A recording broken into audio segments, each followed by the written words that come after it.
नमस्कार, आप देख रहे हैं हमारा स्पेशल बुलेटिन राजधानी लाइव और मैं हूं आपके साथ मनीषा पाटीदार। बुलेटिन की शुरुआत करेंगे दिल्ली से। आपको बता दें 2024 में प्रधानमंत्री नरेंद्र मोदी के जादू को रोकने के लिए विपक्षी दल सभी एकजुट होने की तैयारी में लगे हुए हैं और वही एकजुट होने की कोशिश कर रहे हैं। बिहार के एनडीए से अलग होने के बाद मुख्यमंत्री नीतीश कुमार ने विपक्षी दलों को कई बड़े नेताओं के साथ मुलाकात की। बुधवार को बिहार के मुख्यमंत्री नीतीश और तेजस्वी यादव ने दिल्ली के मुख्यमंत्री अरविंद केजरीवाल से मुलाकात की। दिल्ली के मुख्यमंत्री अरविंद केजरीवाल ने नीतीश से मुलाकात के बाद मोदी सरकार पर हमला बोला। सीएम अरविंद केजरीवाल ने कहा कि आजादी के बाद देश में सबसे ज्यादा जो है भ्रष्टाचार हो रहा है, भ्रष्ट सरकार है और सभी विपक्ष को एकजुट होकर सरकार को सत्ता में बदलना जरूरी है। वहीं केजरीवाल के साथ इन नेताओं की मुलाकात 2024 के लोकसभा चुनाव के लिए लिहाज के काफी अहम मानी जा रही है और वही ये मुलाकात ऐसे समय में हुई जब हाल ही में 2019 में मानहानि केस में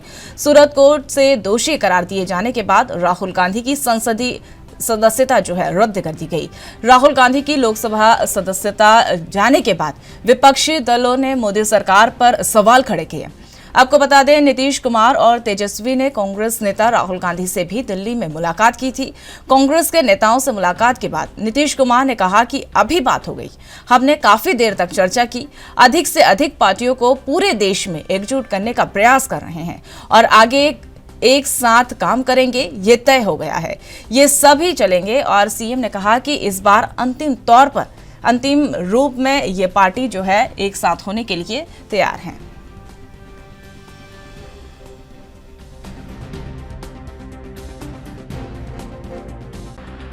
के बाद तो हम लोगों का पहले से इनसे बातचीत थी ही, तो आज फिर आ गए, तो आज हम लोगों का ये तय हो गया कि नहीं ठीक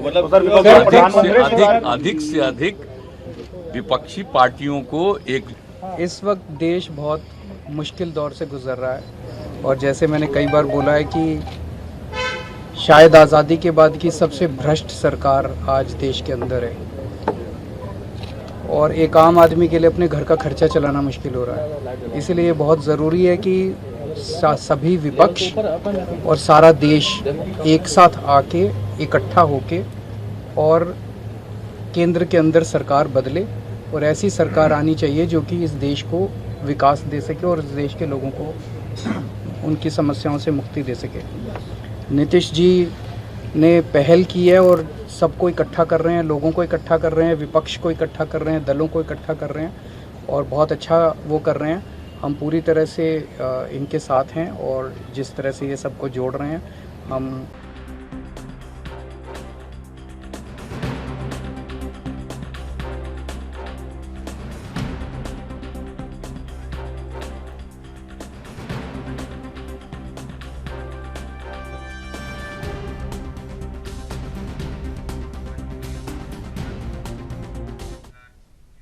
इस खबर पर और अधिक जानकारी के लिए हमारे साथ हमारे सहयोगी राजीव तिवारी दिल्ली से हमारे साथ लाइव जुड़ चुके हैं। जी राजीव, जिस तरह से 2024 का जो चुनाव लगातार पास जितने आ रहा है और लगातार विपक्षी दल जो है एकजुट होने की कोशिश लगातार उनके द्वारा की जा रही है और इसी बीच नीतीश कुमार ने एक पहल की है और उन्होंने दिल्ली के मुख्यमंत्री अरविंद केजरीवाल से मुलाकात की।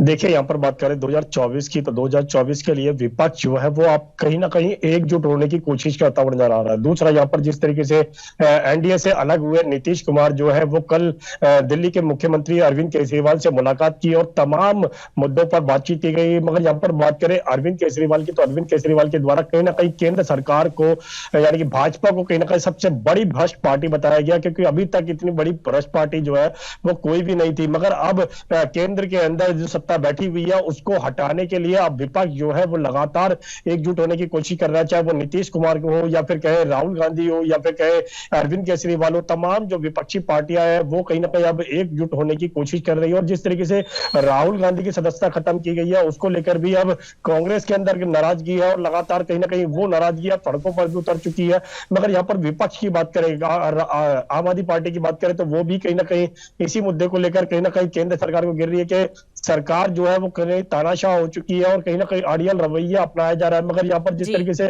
अब विपक्ष जो है वो एकजुट होने की कोशिश कर रहा, तो उससे लगता है कि विपक्ष की तरफ से पूरी तैयारी कर ली गई है 2024 के लिए, और किसका चेहरा होगा 2024 के लिए विपक्ष की तरफ से ये अभी स्पष्ट नहीं है। मगर कहीं ना कहीं केंद्र सरकार को हटाने के लिए बिल्कुल प्रयास अब देखने होंगे कि प्रयास कितने सफल होते हुए जाएंगे, चाहे वो नीतीश कुमार के द्वारा हो, राहुल गांधी के द्वारा हो, या फिर अरविंद केजरीवाल के द्वारा हो। जी राजीव, जिस तरह से आपने बताया कि लगातार जो है विपक्ष एकजुट हो रहा है और ये मुहिम जो है नीतीश कुमार ने छेड़ दी, और उसके बाद लगातार ये विपक्ष का एकजुट होना लगातार देखने को मिल रहा है। और इसी बीच अरविंद केजरीवाल का मुलाकात के बाद एक बयान सामने आया है और उन्होंने कहा कि नीतीश कुमार की जो ये पहल है उनके साथ वो खड़े हुए हैं।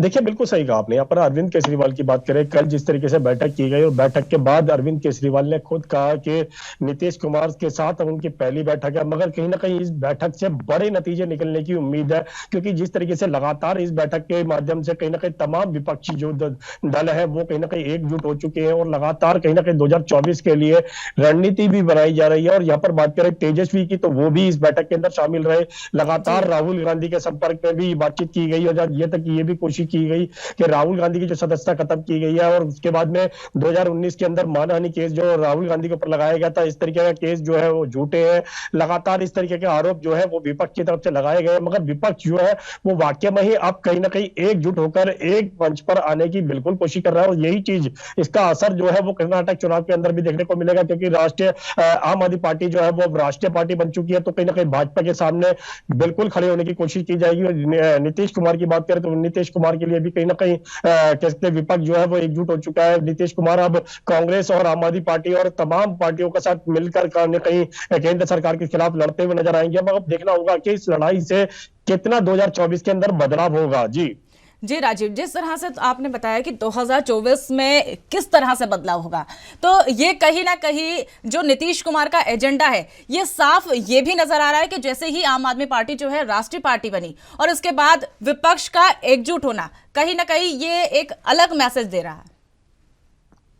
देखिए, बिल्कुल सही कहा आपने। यहाँ पर बात करें अरविंद केजरीवाल की पार्टी आम आदमी पार्टी की, तो जैसे ही आम आदमी पार्टी को राष्ट्रीय पार्टी का दर्जा मिला है, तो आम आदमी पार्टी को भी लग रहा है कि वो पूरे देश के अंदर एक बड़ी क्रांति लेके आ सकते हैं। और जिस तरीके से दिल्ली के रोल मॉडल की बात करें, शिक्षा के क्षेत्र की या फिर कैसे स्वास्थ्य के क्षेत्र की, वही बदलाव जो है वो बाकी राज्यों में किए जाएंगे। नीतीश कुमार को भी कहीं ना कहीं यही लगा कि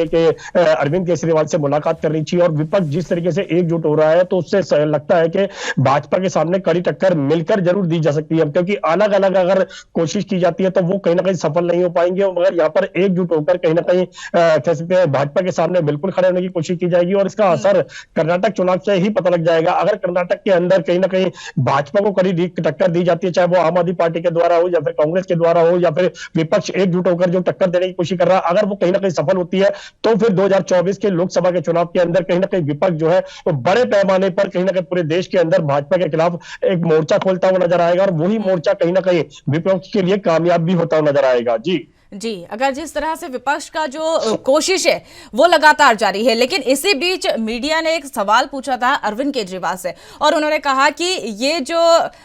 विपक्ष का पीएम चेहरा कौन हो सकता है। तो अरविंद केजरीवाल की तरफ से साफ तौर पर यह कहा गया है कि एक छोटी सी मुलाकात, यह एक शाम की मुलाकात में यह स्पष्ट नहीं हो पाएगा।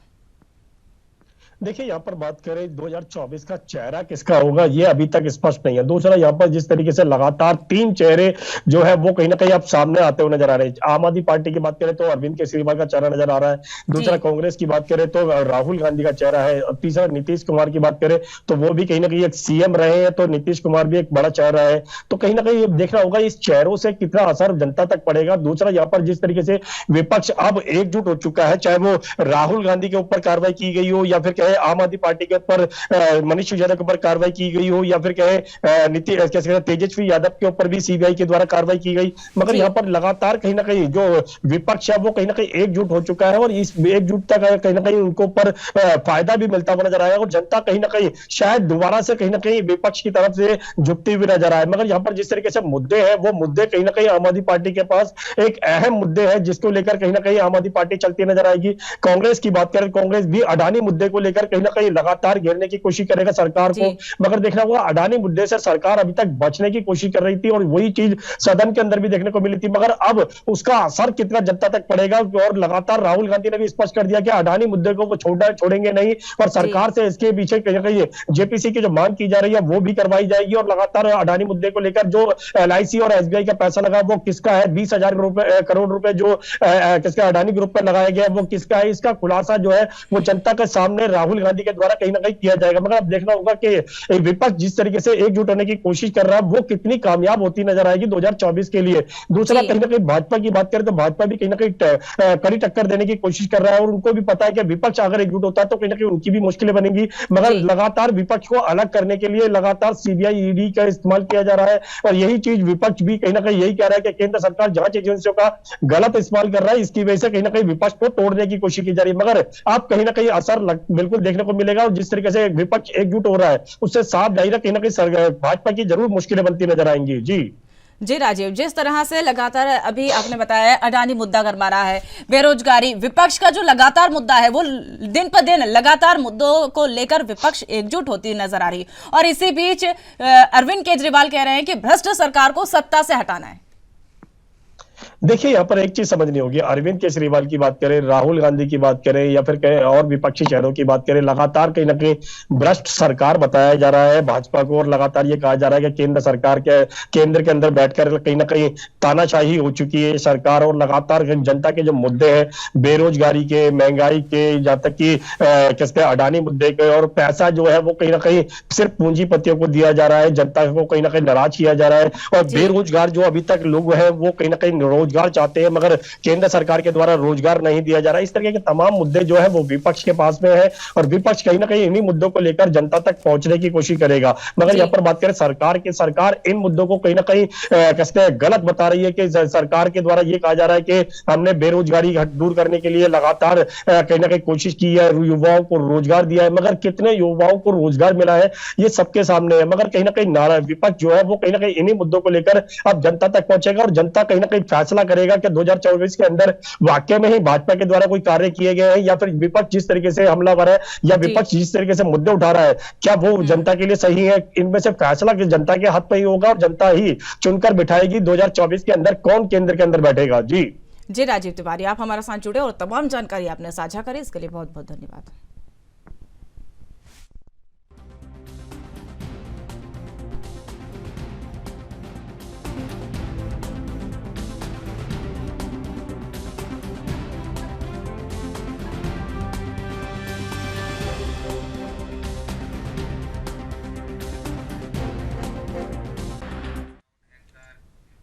उमेश पाल मर्डर केस का आरोपी माफिया अतीक अहमद बुधवार को शाम करीब 6 बजे प्रयागराज की नैनी जेल में पहुंचा और अतीक को उमेश पाल हत्याकांड केस में गुरुवार यानी आज सीजेएम कोर्ट में पेश किया जाएगा। अतीक को बैरक नंबर 7 में रखा जाएगा और उसके भाई अशरफ को भी इसी केस में पुलिस बरेली से प्रयागराज ला रही है। माफिया अतीक अहमद को साबरमती जेल से प्रयागराज ला रही यूपी पुलिस का काफिला बुधवार सुबह करीब 8:30 बजे झांसी पहुंचा था। झांसी पुलिस में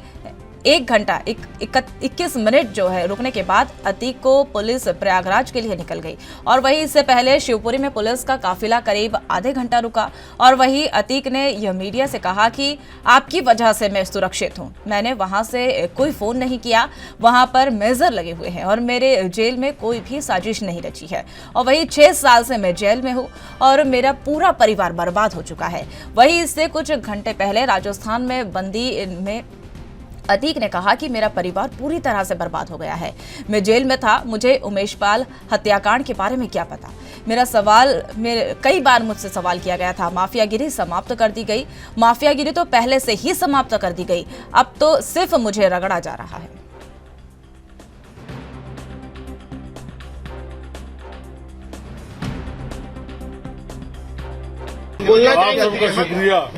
शुक्रिया कर रहे हैं आप, क्यों कर रहे हैं? कानून से आपको डर लग रहा है?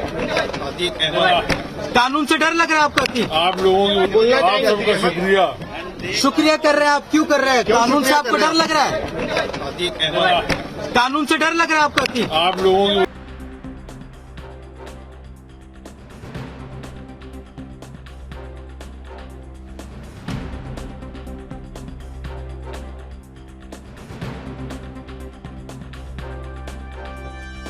इस खबर पर और अधिक जानकारी के लिए हमारे साथ हमारे सहयोगी जितेंद्र चौहान हमारे साथ जुड़ चुके हैं। जितेंद्र, उमेश पाल हत्याकांड में माफिया ब्रदर्स की आज सीजेएम कोर्ट में पेशी की जाएगी। देखिए, बिल्कुल 1 महीने के अंदर साबरमती जेल में अतीक अहमद को दोबारा यूपी लाया गया, प्रयागराज लाया गया और कल देर शाम अतीक अहमद कहीं न कहीं साबरमती जेल से प्रयागराज पहुंचा था और आज सीजेएम कोर्ट में उसकी पेशी है। लगभग 11 बजे उसको पेश किया जाएगा। उनके भाई को अरशद, उनको भी कहीं न कहीं पेश किया जाएगा। इससे पहले उमेश पाल किडनैपिंग मामले में अतीक अहमद को कह सकता है कि उम्र कैद की सजा सुनाई गई। तो वहीं अब आज उमेश पाल हत्याकांड में साजिश रचने और कहीं न कहीं हत्या में शामिल होने के मामले को लेकर सुनवाई है, जिसमें कहीं न कहीं आज माफिया ब्रदर्स को कोर्ट में पेश किया जाएगा और लगभग 1300 किलोमीटर की कल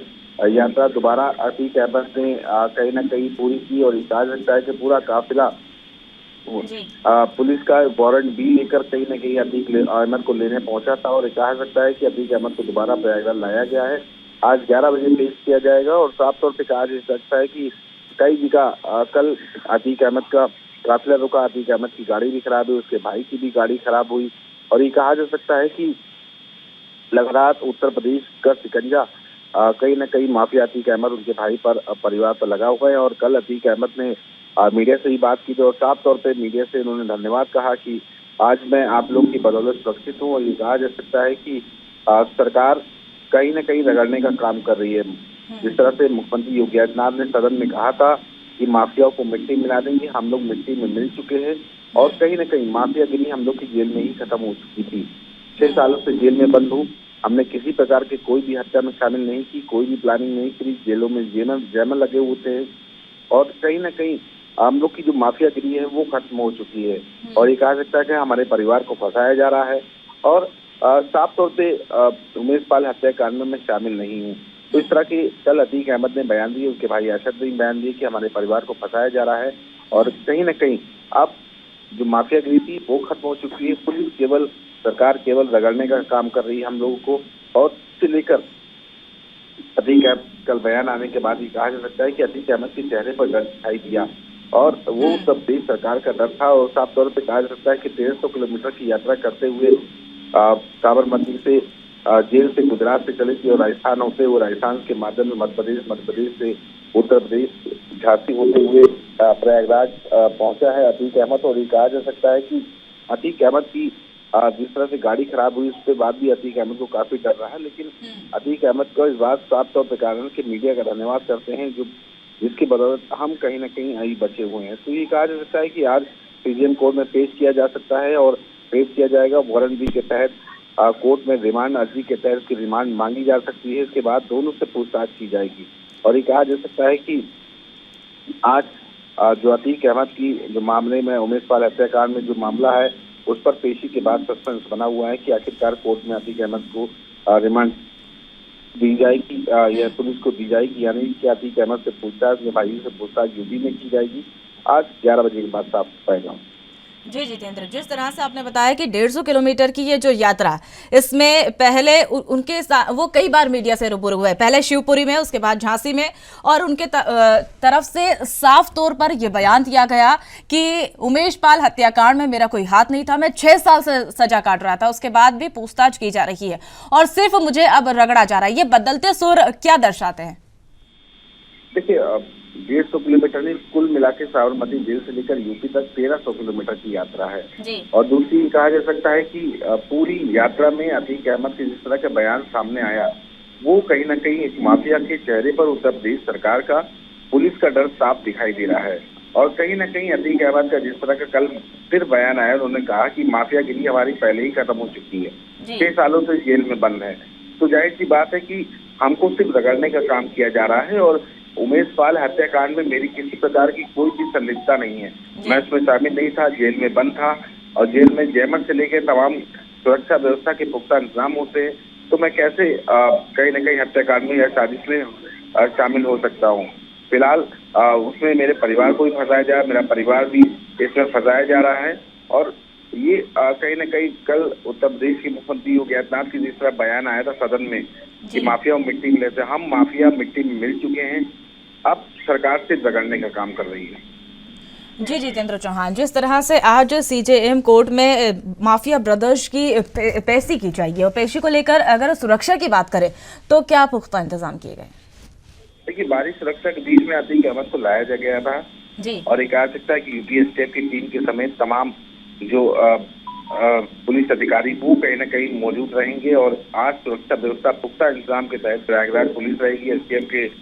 अधिकारी रहेंगे और ये कहा सकता है पुलिस के कहीं न कहीं अधिकारी रहेंगे। माफिया अतीक अहमद को आज सीजेएम कोर्ट ले जाया जाएगा, 11 बजे पेशी होगी। दोनों ही भाई आएंगे, अरशद और अतीक, उनसे कहीं न कहीं पूछताछ की जाएगी। जी जितेंद्र चौहान, आप हमारे साथ जुड़े और तमाम जानकारी आपने साझा करी, इसके लिए बहुत बहुत धन्यवाद।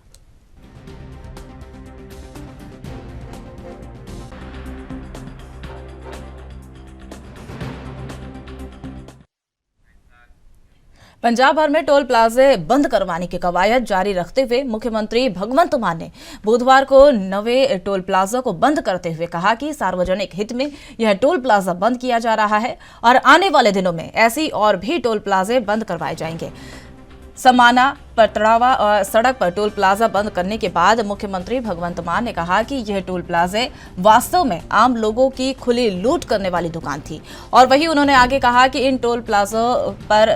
टोल लगने वालों पर अपने समझौतों पर सभी शर्तों को नजरअंदाज कर लोगों की अंधी लूट थी। वहीं भगवंत मान ने कहा कि कितनी हैरानी की बात है कि सार्वजनिक हितों में इन टोल प्लाजा कंपनियों के विरुद्ध में कोई कार्रवाई करने की बजाय पिछली सरकारों ने इन्हें अनियमितताओं के संबंधी अपनी आंखें बंद कर ली थी। और वहीं मुख्यमंत्री ने कहा, वैसे तो लोगों ने सरकारों को उन हितों की रक्षा करने के लिए चुना है, परंतु सत्ता में भूखे राजनीतिज्ञों ने अपने स्वार्थ के लिए ऐसे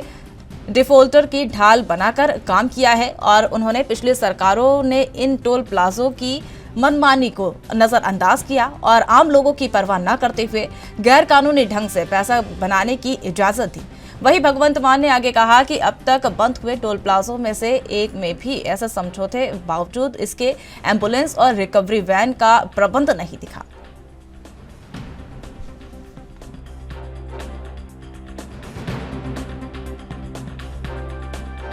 तो आपको बता दें कि पंजाब में टोल प्लाजा बंद करवाने की कवायद जो है मुख्यमंत्री भगवंत मान के द्वारा की जा रही है और इसी कवायद के बीच नवे टोल प्लाजा को भी बंद किया गया और मुख्यमंत्री भगवंत मान के द्वारा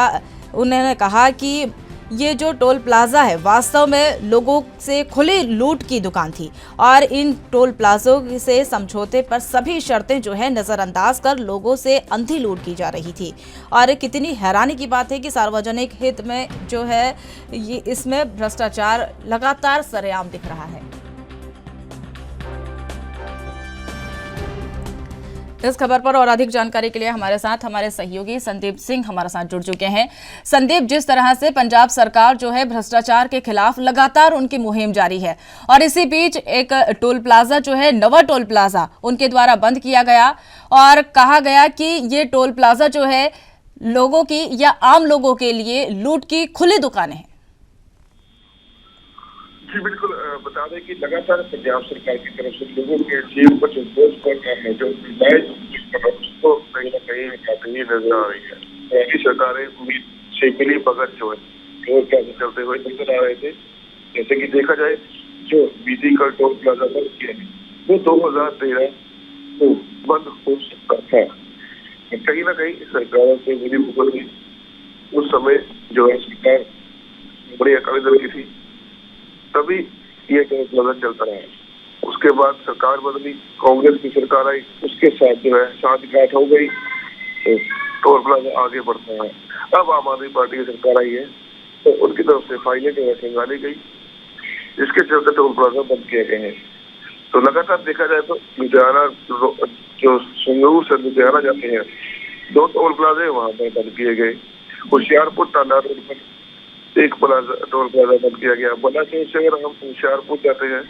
गढ़शंकर से होते हुए तो 3 टोल प्लाजा पड़ते हैं। कहीं ना कहीं भारी जो है लोगों की जेब पर खर्च आता है तो भी बंद करवाए गए हैं। हाई लेवल ब्रिज जो वहाँ पर भी एक टोल प्लाजा किया गया है। कीर्तपुर नंगल उन्ना एक टोल प्लाजा वहाँ पर बंद किया है। कीर्तपुर नंगल उन्ना का टोल प्लाजा है जो कीर्तपुर साइड से अनंतपुर साइड का है, जिसके अगर बस में जाए तो तकरीबन 10 रुपए लगते हैं। अगर गाड़ी लेकर जाए श्रद्धालु तो उनको 70 से 80 रुपए देने पड़ते थे एक लीड के। कहीं ना कहीं ये बड़ी दिक्कत है जो श्रद्धालुओं को आती थी। पटियाला हमारा पार्टनर एक जो है मीटिंग बन गए हैं, तो लगातार देखा जा रहा है कि पंजाब सरकार काम करती हुई नजर आ रही है, तो क्लास जो है बंद करती हुई नजर आ रही है। और इसमें एक ये बात जरूर देखने वाली है कि टोल प्लाजा कौन से बंद किए जाए। टोल प्लाजा गोवन और राजदीप जो पंजाब सरकार के अंडर आते हैं, सिर्फ वही जो है बंद किए जा रहे हैं। जो सेंटर सरकार के अंदर आ रहे हैं वो टोल प्लाजा अभी नहीं बंद किए जा रहे हैं। कहीं ना कहीं अगर देखा ये भी जाए तो पंजाब सरकार के टोल प्लाजा मिली बजट से चलते थे कितना, ये बड़ा प्रश्न है। जी संदीप सिंह, जिस तरह से टोल प्लाजा बंद करने की कवायद जो है लगातार जारी है और इसी बीच भगवंत मान के द्वारा पिछली सरकार पर निशाना साधा गया और उनके द्वारा कहा गया कि लोगों की परवाह किए बिना गैर कानूनी ढंग से पैसा कमाने की जो इजाजत पिछली सरकारों के द्वारा दी गई थी। जी बिल्कुल ऐसा ही मैंने जो भी बंद हुआ है होगा तो उसकी मियाद जो है खत्म हो गई और सरकारों की मिली वो टोल प्लाजा बंद हुए। वो टोल प्लाजा चलता रहा तक आम आदमी पार्टी की तरफ से टोल प्लाजा बंद किया जाए। लगातार 10 का सरकारों की मिली भुगत टोल प्लाजा चल रहा था और लोगों की जीत पर भारी नुकसान वो होता हुआ नजर आ रहा था। और भगवंत मान ने यह भी कि इस टोल प्लाजा पर ना तो कोई वैन है ना कोई एम्बुलेंस है, तो कहीं ना कहीं जो देखते हैं कि टोल प्लाजा अगर होता है तो उसके साथ कोई सड़क एक्सीडेंट होता है तो उसमें रिकवरी वैन होती है, एम्बुलेंस होती है ताकि घायल है उसको हॉस्पिटल पहुंचाया जा सके। तो इसमें भी खामियां जो है वो देखिए कि वो चीजें भी वहाँ पर मौजूद नहीं थी। जी संदीप सिंह, आप हमारे साथ जुड़े और तमाम जानकारी आपने साझा करी, इसके लिए बहुत बहुत धन्यवाद।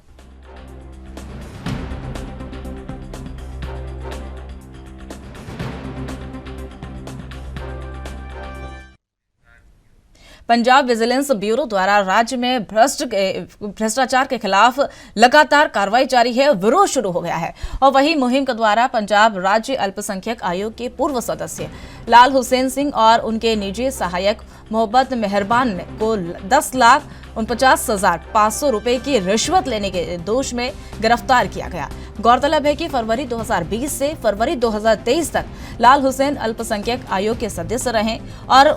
इसका खुलासा करते हुए विजिलेंस ब्यूरो के एक प्रवक्ता ने बताया कि उपरोक्त व्यक्ति के विरुद्ध में यह केस मुख्यमंत्री भ्रष्टाचार विरोधी एक्शन लाइन पर दर्ज करवाई गई और वही कार्रवाई की गई। ऑनलाइन शिकायत के आधार पर यह दर्ज किया गया और आगे जानकारी देते हुए उन्होंने कहा कि शिकायतकर्ता संदीप कुमार ने दोष जो है लगाया है। उपरोक्त मुलाजिमों ने अपने भाइयों, बहन और साले और दोस्त को वक्फ बोर्ड और डीजीपी पंजाब के इससे सीधे कोटे के अंतर्गत सिपाही के तौर पर नौकरी दिलाने के नाम पर बदले में व्यक्ति के ऊपर 7 लाख रुपए की मांग की गई थी और इसमें मामले में आगे की कार्रवाई लगातार जारी है।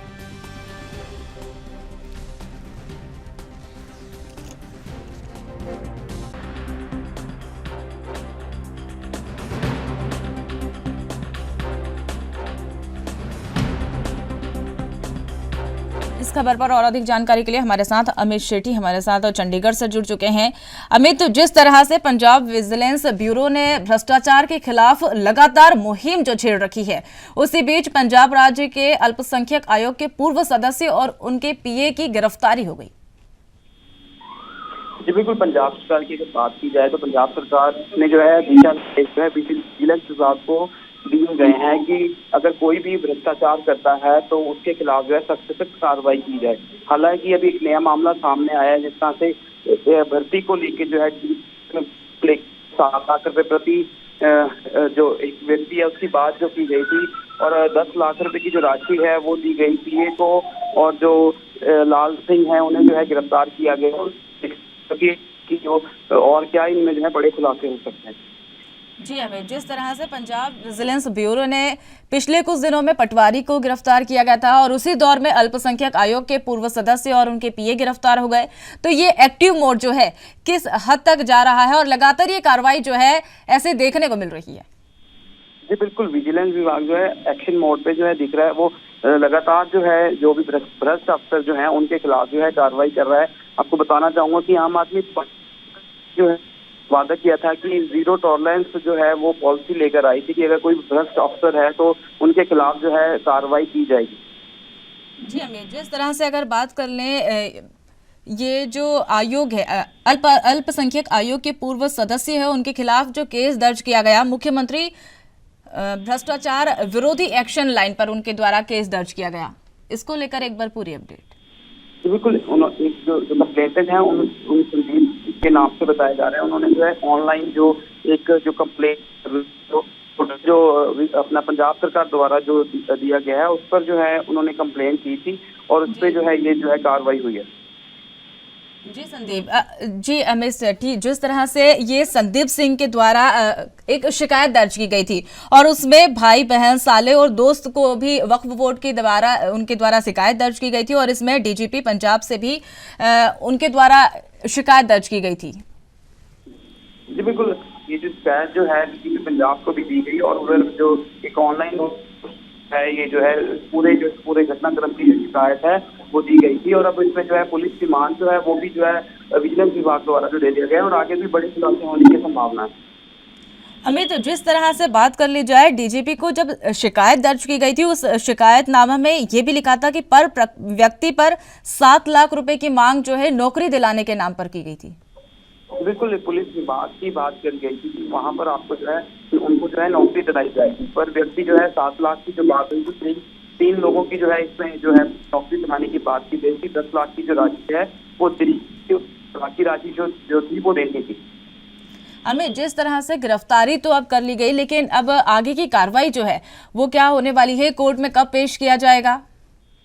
जी बिल्कुल, कोर्ट में जो है आज जो है इनको पेश कर दिया जाएगा और पुलिस रिमांड जल्दी जो है इनका लेकर जो है आगे की जो कार्रवाई है वो की जाएगी। तो पुलिस रिमांड में जो है और भी बड़े जो है खुलासे हो सकते हैं। अमित, जिस तरह से पंजाब विजिलेंस ब्यूरो जो है एक्टिव मोड में नजर आ रहा है, तो पंजाब में जो भ्रष्ट जो अधिकारी है उनके उसमें हड़कंप मच गया है या फिर कहें कि कहीं ना कहीं उनमें डर का माहौल भी पैदा हो गया। जी बिल्कुल, जिस तरह से पंजाब का लगातार एक्शन मोड पे दिख रही है और विजिलेंस विभाग को जो है दिशा निर्देश दे दिए गए हैं कि अगर कोई भी भ्रष्ट अधिकारी है तो उनके खिलाफ मामला दर्ज किया जाए। इससे पहले भी जो है इस तरह के जो है मामले दर्ज किए गए, जो भ्रष्ट अफसर है उनको जो है रिश्वत लेते जो है गिरफ्तार किया गया और जो भ्रष्ट अफसर हैं जो अक्सर जो इस तरह की जो राशियां लेते रहते हैं अब उनको कहीं ना कहीं जो है उन पर भी जो है अपना केस बची जाएगी। जी अमित सेठी, आप हमारे साथ जुड़े और तमाम जानकारी आपने साझा करी, इसके लिए बहुत बहुत धन्यवाद।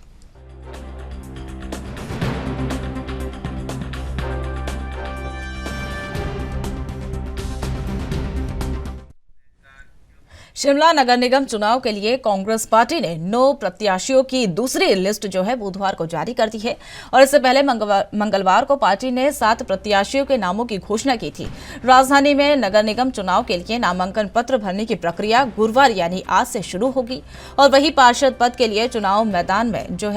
मैदान में उतरने के लिए तैयारी कर ली गई है और सभी दावेदार जो है सुबह करीब 10 बजे से दोपहर करीब 3 बजे तक उपायुक्त कार्यालय पहुंचकर वहीं आपको बता दें रिटर्निंग अधिकारी के पास नामांकन पत्र भर सकते हैं और वहीं अगले 3 दिन तक सार्वजनिक अवकाश रहेगा। इसके बाद 17 से और 18 अप्रैल को नामांकन भरे जाएंगे। तो आपको बता दें कि जिला प्रशासन के अनुसार नामांकन पत्र भरने के लिए आने वाले प्रत्याशियों के साथ नामांकन कक्ष में सिर्फ 4 लोग ही जा सकेंगे और इसके अलावा नामांकन कक्ष में 100 मीटर के दायरे में वाहन का इस्तेमाल करना जो है वर्जित होगा और इससे पहले कांग्रेस और बीजेपी के साथ कई निर्दलीय प्रत्याशियों ने भी नामांकन पत्र भरने की तैयारी कर ली है।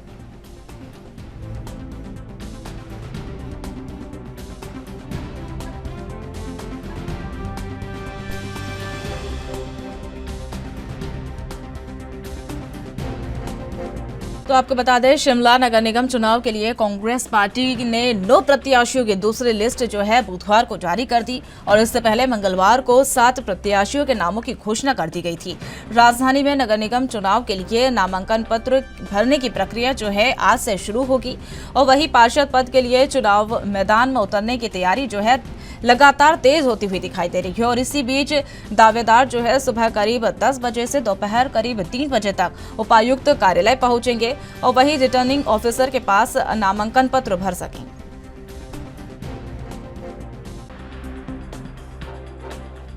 इस खबर पर और अधिक जानकारी के लिए हमारे साथ हिमाचल से ब्यूरो चीफ हमारे साथ जुड़ चुकी है टीना ठाकुर। टीना जी, जिस तरीके से हिमाचल प्रदेश में जो है शिमला में नगर निगम चुनाव को लेकर सभी पार्टियों ने कमर कस ली है और कांग्रेस ने जो है 9 प्रत्याशियों की दूसरी लिस्ट जारी कर दी। जी बिल्कुल, आज से जो है नामांकन भरे जाने हैं। ऐसे में 3 दिन है नामांकन के लिए, आज पहला दिन है। तो ऐसे में कांग्रेस ने अपनी जो पहली सूची है वो मंगलवार को जारी कर दी थी और दूसरी सूची जो है कल देर शाम की जारी हुई है। इसमें 9 लोगों को जो है प्रत्याशियों के नाम घोषित किए गए हैं। अब 18 वार्ड से कांग्रेस की जो सूची है वो आज आनी संभावित है। हालांकि देर रात को भाजपा ने भी अपनी सूची जारी कर दी, जिसमें उन्होंने 24 जो प्रत्याशी हैं उनके नाम जो है फाइनल किए हैं। और आज की बात करें, आज सुबह 10 बजे से 3 बजे तक जो नामांकन है वो डीसी ऑफिस शिमला में रिटर्निंग अधिकारी के पास जो नामांकन है वो प्रत्याशी अपने भरेंगे और अगले 3 दिन सार्वजनिक अवकाश है। इसके बाद 17 और 18 अप्रैल को नामांकन भरे जा सकेंगे। और जो नामांकन है भाजपा और कांग्रेस दोनों के हाथ से शुरू हो जाएंगे, क्योंकि दोनों की लिस्ट जारी हो चुकी है। हालांकि माकपा और आम आदमी पार्टी भी दावा कर रही है कि हम 34 से 34 वार्ड में अपने जो प्रत्याशी है वो उतारेंगे। हालांकि उसकी तरफ से अभी तक दोनों ही पार्टियों की तरफ से कोई लिस्ट नहीं जारी हुई है। ऐसे में चुनाव का जो सीधा, अगर आप देखेंगे कि सीधा जो टक्कर है वो कांग्रेस और भाजपा के बीच दिखती नजर आ रही है। और इस बीच कांग्रेस जो सूची है वो भी अभी 18 जो लोग हैं उन पे जो है मंथन अभी कांग्रेस का भी जारी है। जी टीना जी, जिस तरीके से कांग्रेस ने जो है अपने 9 प्रत्याशियों की लिस्ट बुधवार को जारी की है और मंगलवार को 7 प्रत्याशियों की लिस्ट जारी की है, तो ये जो प्रत्याशियों की लिस्ट जारी हुई है उसमें किस किस के नाम शामिल किए गए?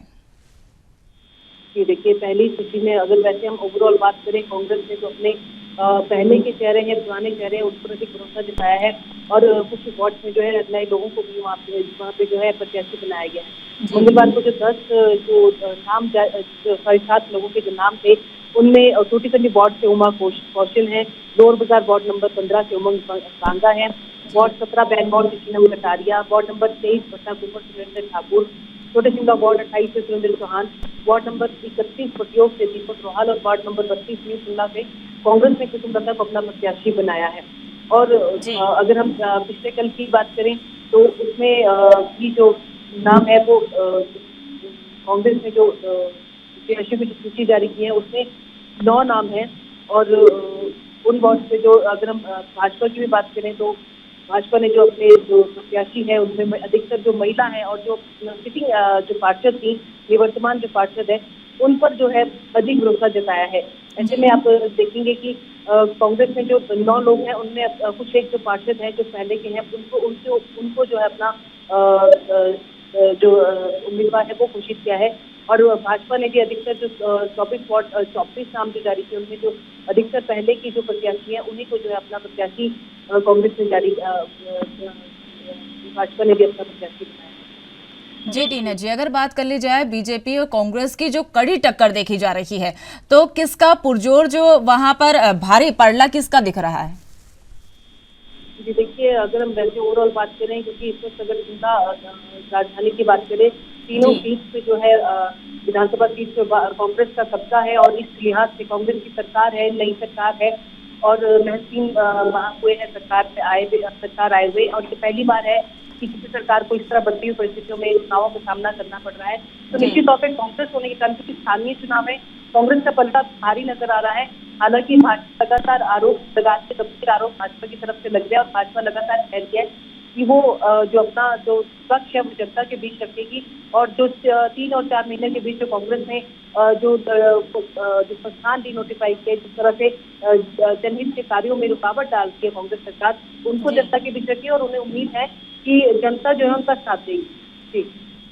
जी टीना जी, जिस तरीके से लगातार जो है कांग्रेस आगे बढ़ती आ रही है, जहां हम बात कर ले सत्ता में राज्य सरकार जो है कांग्रेस ने अपने हाथ में ले ली है, और तो वही बात कर ले नगर निगम चुनाव की, तो क्या बीजेपी इसमें भी हारती हुई दिखाई देगी?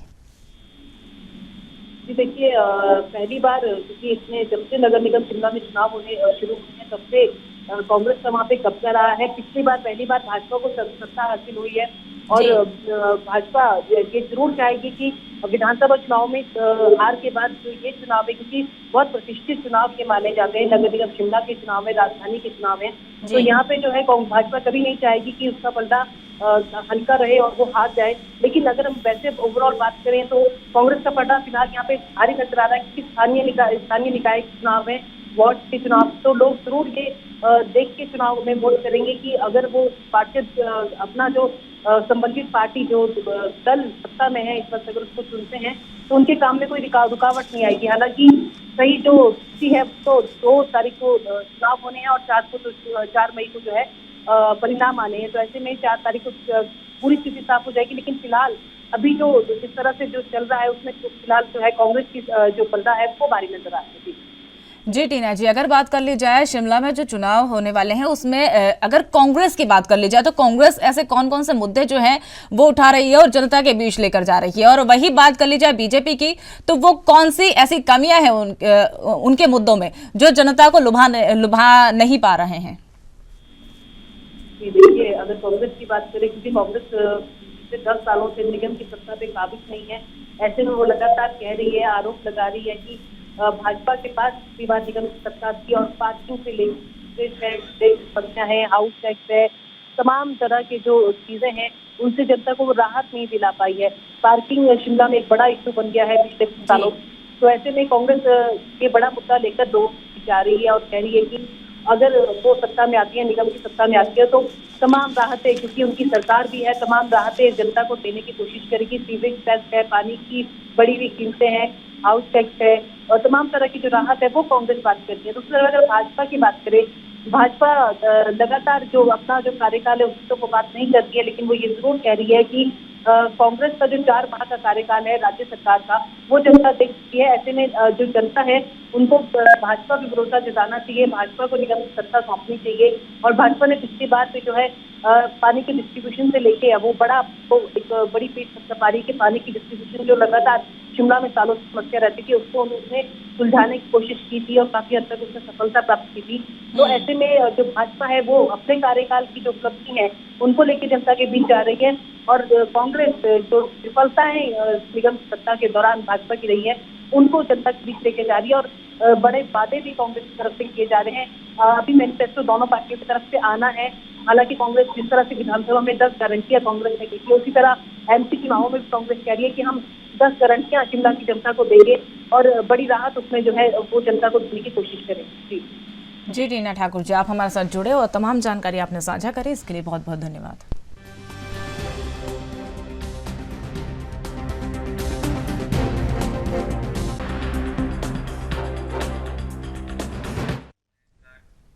बाईस अप्रैल को शुरू हो रही चारधाम यात्रा को देखते हुए उत्तराखंड परिवहन मंत्री चंदन रामदास की अध्यक्षता में परिवहन विभाग के अधिकारियों और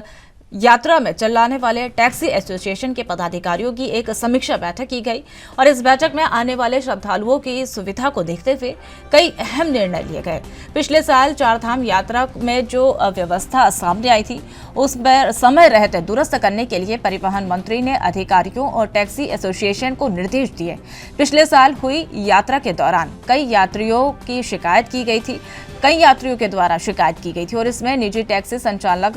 उसमें मनचाहा किराया वसूल रहे थे। उन्होंने कहा कि यात्रा शुरू होने से पहले सभी व्यवस्थाओं का जायजा लेने के लिए खुद निरीक्षण करेंगे।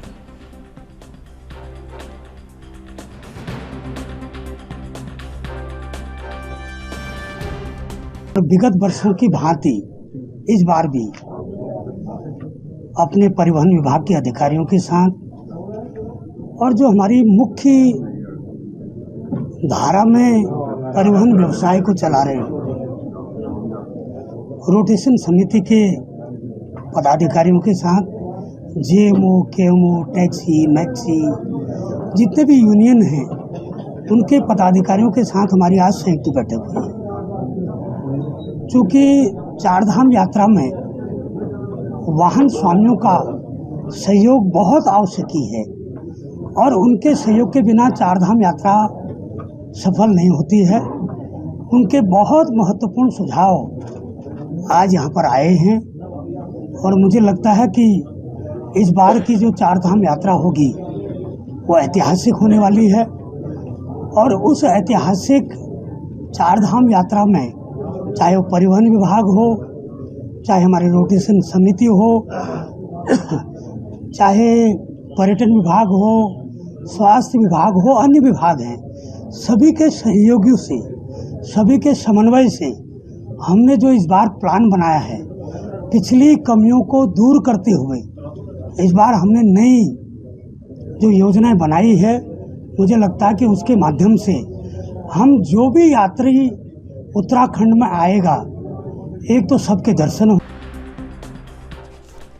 इस खबर पर और अधिक जानकारी के लिए हमारे साथ हमारे सहयोगी अमित चौधरी हमारे साथ जुड़ चुके हैं। अमित, जिस तरह से चारधाम यात्रा को लेकर उत्तराखंड सरकार जो है अलर्ट मोड पर दिखाई दे रही है और उसी बीच परिवहन विभाग के मंत्री जो है उन्होंने टैक्सी एसोसिएशन और अधिकारियों की एक बैठक की और इस बैठक में क्या क्या निर्णय लिए गए, एक बार पूरी अपडेट। देखिए मनीषा, बिल्कुल चारधाम यात्रा हर वर्ष एक चुनौती रहती है राज्य सरकार के लिए, क्योंकि इस यात्रा का जो आकलन है, यात्रा कैसी रही इसका आकलन देश और विदेश से आए जो श्रद्धालु होते हैं वो करते हैं और उत्तराखंड की छवि, चारधाम यात्रा की छवि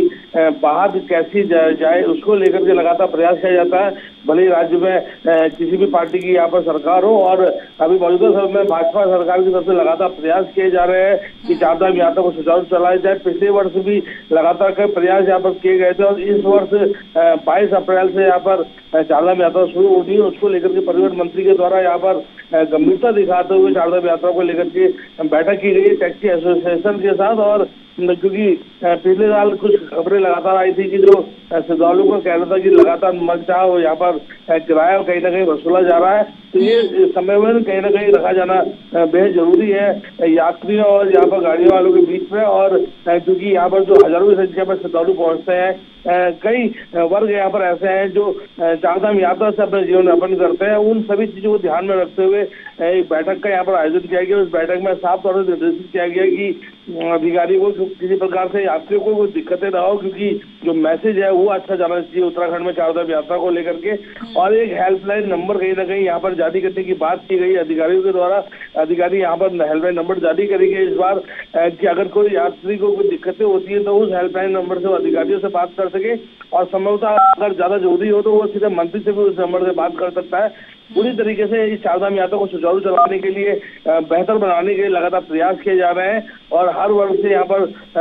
पर उनको जिम्मेदारी दी गई है। जो चारधाम यात्रा से संबंधित लोग हैं, अधिकारियों की बात की जाए, मंत्रियों की बात की जाए, जो प्रभारी मंत्री है चारधाम यात्रा के, उनको लगातार जिम्मेदारी दी गई है मुख्यमंत्री की तरफ से और चारधाम यात्रा को सुचारू करने के लिए यहाँ पर जो प्रयास है वो किए जा रहे हैं। और एक यहाँ पर यूनिट बनाई जा रही है चारधाम यात्रा को सुचारू करने के लिए कि अगर कोई दिक्कतें यहाँ पर होती है तो वहाँ पर वो यूनिट पहुंच के लगातार तत्काल वहाँ पर उनकी समस्या को निदान कर सके। तो पूरी तरीके से चंद्र रामदास की तरफ से प्रयास किया जा रहा है कि चारधाम यात्रा में श्रद्धालु जो लगातार हजारों की संख्या में पहुंचे उनको किसी प्रकार से दिक्कत यहाँ पर ना हो।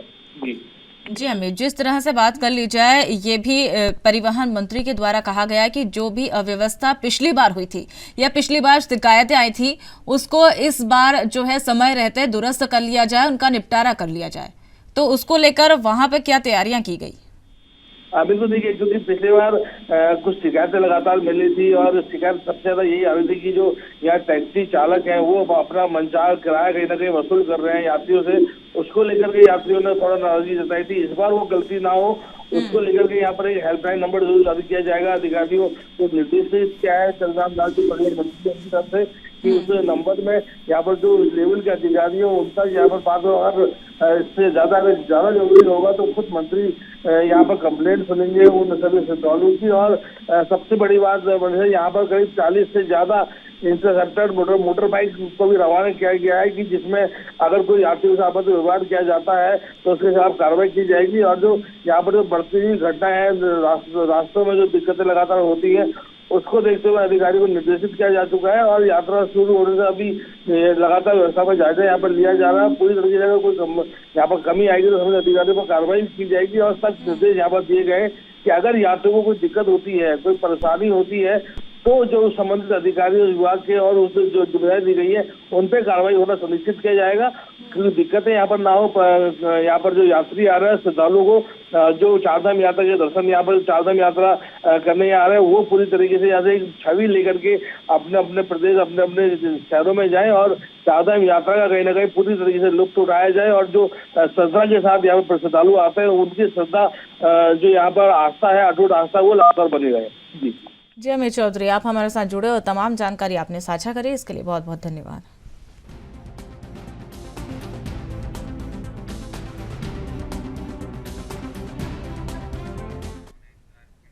महाराष्ट्र के एमएससी बैंक घोटाले में पूर्व मुख्यमंत्री और एनसीपी नेता अजित पवार और उनकी पत्नी सुनेत्रा को बड़ी राहत मिली है। ईडी ने चार्जशीट में इन दोनों के नाम नहीं है और वहीं ईडी ने विशेष कोर्ट में मामले की चार्जशीट दाखिल कर दी गई है। और वहीं ईडी के अधिकारियों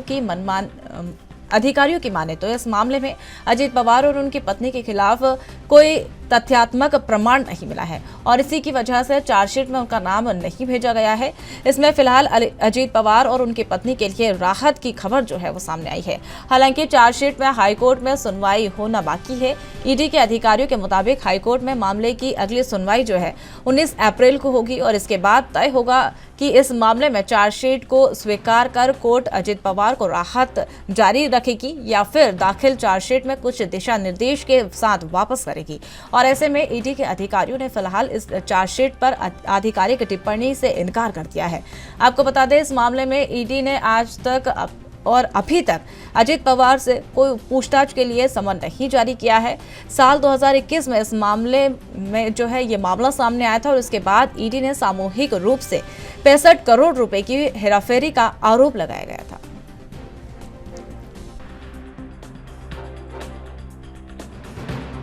उसके बारे में उन्होंने क्या बात की, उसके बारे में मुझे कुछ भी मालूम नहीं है। क्या कांग्रेस की तरफ से बार बार उनके अंदरूनी झगड़े की वजह से एमबीए पर परिणाम हो रहा है, ऐसा लग रहा है आपको? तो मुझे नहीं ऐसा लग रहा है। जब सब साथ साथ बैठेंगे उसमें से रास्ता निकल सकता है,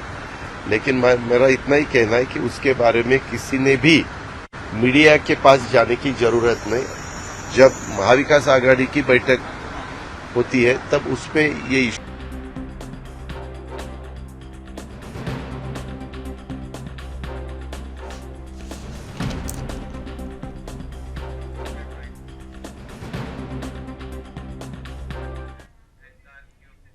खबर पर और अधिक जानकारी के लिए हमारे साथ हमारे सहयोगी सत्य प्रकाश सोनी मुंबई से लाइव जुड़ चुके हैं। सत्य प्रकाश, ईडी ने एमएससी बैंक घोटाले में अजित पवार और उनकी पत्नी के खिलाफ जो है चार्जशीट में नाम दाखिल नहीं किया है।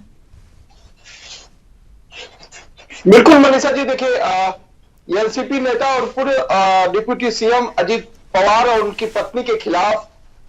ईडी ने चार्जशीट दाखिल तो कर दिया है, लेकिन इस चार्जशीट में अजित पवार और सुमित्रा अजित दादा पवार का नाम नहीं शामिल किया गया है, न तो कोई जिक्र किया गया है, क्योंकि ईडी ने ऐसा कहा है कि कोर्ट ने अभी तक संज्ञान नहीं लिया है। कोर्ट के संज्ञान के बाद इस पूरे मामले में आगे की कार्रवाई हो सकती है। फिलहाल जो चार्जशीट दिया गया है वो एमएनसी बैंक घोटाले और एक शुगर मिल को लेकर अनियमितताओं को तहत जो है यह कार्रवाई हुई थी, जिसमें अजित दादा पवार और उनकी पत्नी का नाम सामने आया था। इस पूरे मामले में जो चार्जशीट दी गई है उसमें अजित दादा पवार और उनकी पत्नी का नाम नहीं है। इस लिहाज से उन्हें राहत तो जरूर है, लेकिन अभी कोर्ट का संज्ञान लेना बाकी है, क्योंकि चार्जशीट में जो बातें बताई गई है, जो जानकारियां दी गई है, उसमें अजित दादा पवार और उनकी पत्नी से जुड़े हुए तमाम जानकारियां हैं। हालांकि जिस शुगर मिल में जो है छापेमारी की गई थी, 65 करोड़ की जो संपत्ति जब्त की गई है, उनमें शुगर मिल बिल्डिंग और तमाम मशीनरी है। तो ऐसे में अजित दादा पवार को क्या राहत मिलेगी या नहीं, इस पर फैसला जो है 19 अप्रैल को होना संभव है। जी सत्य प्रकाश, जिस तरह से आपने बताया कि 19 अप्रैल को हाईकोर्ट में सुनवाई की जाएगी और वहां पर ही ये तय होगा कि आगे चार्जशीट दाखिल की जाएगी या फिर वापस उनके द्वारा लुटाई जाएगी। लेकिन 2021 में ये मामला आने के बाद ईडी के ने सामूहिक रूप से 65 करोड़ का जो है ये आरोप अभी तक सिद्ध नहीं हो पाया है। बिल्कुल, देखिए जुलाई 2021 में ईडी ने कार्रवाई करते हुए सामूहिक तौर पर शुगर मिल की जो फैक्ट्री है वहां पर कई मशीनरी, जमीन और कई दस्तावेज जब्त किया था, जिसमें यह पाया गया था कि 65 करोड़ की अनियमितता है। इसके अलावा बैंक में भी जो अनियमितता थी उस पर भी ईडी ने कार्रवाई किया था, जिसमें कई लोगों का नामजद जो है मामला लिया गया था। लेकिन जिस तरह से चार्जशीट दी गई है उसमें अजीत दादा पवार और उनकी पत्नी का नाम नहीं होना एक चौंकाने वाली बात है। इस लिहाज से भी देखा जा रहा है कि क्या पवार एंड कंपनी का जो ऑपरेशन है या फिर ईडी ने साफ तौर पे कह दिया कि कोर्ट जब तक संज्ञान नहीं लेती, कोर्ट जब तक इस विषय में चर्चा नहीं कर लेती, तब तक जो है ईडी इस विषय में कुछ बोलने के लिए तैयार नहीं है। यानी कि नाम भले ना हो, लेकिन अगर कोर्ट इस विषय को लेकर गंभीरता दिखाती है या ईडी को कोई निर्देश देती है तो जाहिर तौर पर ईडी आगे की कार्रवाई जरूर करेगी। जी सत्य प्रकाश, जिस तरह से अजीत पवार का नाम शामिल नहीं होना ये चौंकाने वाली बात है, और उसी बीच ईडी के एक अधिकारियों के द्वारा भी ये साफ कर दिया गया है कि अभी तक कोई प्रूफ या तथ्यात्मक पत्र जो है अभी तक सामने नहीं आया है। बिल्कुल, देखिए क्योंकि मामला ईडी से जुड़ा हुआ है और ईडी जो है बड़े मामलों को संज्ञान में लेकर जांच करती है। ऐसे में भले विरोधी पक्ष की भूमिका में एनसीपी इस वक्त हो, लेकिन पवार की पावर जो है पूरे देश में और खासकर महाराष्ट्र में देखी जाती है। अजीत दादा पवार अपने आप में एक बड़े नेताओं के तौर पर जाने जाते हैं। ऐसे में अजीत दादा पवार के ऊपर कई और भी गंभीर आरोप लगे थे, लेकिन जब भारतीय जनता पार्टी के साथ उन्होंने सरकार बनाई थी तब वो तमाम जो है उनके ऊपर आरोपों को जो है निरस्त कर दिया गया था, खत्म कर दिया गया था। ऐसे में एक बार फिर से विरोधी पक्ष की भूमिका में अजीत दादा पवार है। क्या यह देखना होगा कि कोर्ट इस पूरे मामले में किस तरह का संज्ञान लेती है। हालांकि चार्जशीट में भले ही बताया न गया हो कि उनका नाम शामिल है, लेकिन कोर्ट ईडी अधिकारी जरूर यह कर रहे हैं कि अगर कोर्ट संज्ञान लेती है, कोर्ट अगर कोई टिप्पणी करती है तो जाहिर तौर पर ईडी इस पूरे मामले में एक बार फिर से एक्शन मोड पे आ सकती है। जी सत्य प्रकाश सोनिया, आप हमारे साथ जुड़े और तमाम जानकारी आपने साझा करी, इसके लिए बहुत बहुत धन्यवाद।